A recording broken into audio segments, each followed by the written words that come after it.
ইন্নাল হামদুলিল্লাহ ওয়াসসালাতু ওয়াসসালামু আলা মান লা নাবিয়্যা বাদা। সম্মানিত বন্ধুগণ, দুনিয়া ক্ষণস্থায়ী, আখিরাত চিরস্থায়ী।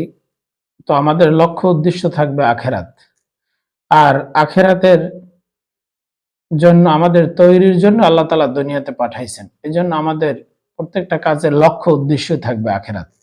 দুনিয়ার কাজের ফাঁকে ব্যস্ততার মাঝে আমাদের সালাত নামাজ ঠিকমতো আদায় করতে হবে। ৫ ওয়াক্ত নামাজ ঠিকমতো যে ব্যক্তি আদায় করবে, আল্লাহ সুবহানাহু ওয়া তাআলা তার রিজিকের ভিতর বরকত দিবেন, তার হায়াতের ভিতরে বরকত দিবেন, তার কামাইয়ের ভিতরে বরকত দিবেন। এই জন্য আমরা নামাজের পাবন্দী হই। কোনো মুসিবত আসছে, কোনো পেরেশানি আসছে, কোনো সমস্যা আসছে, সাথে সাথে আমরা ওযু করে নামাজে দাঁড়িয়ে যাই। আর আল্লাহ সুবহানাহু ওয়া তাআলা বলছে, আমানুস্তাঈনু বিস-সাবরি ওয়াস-সালাহ।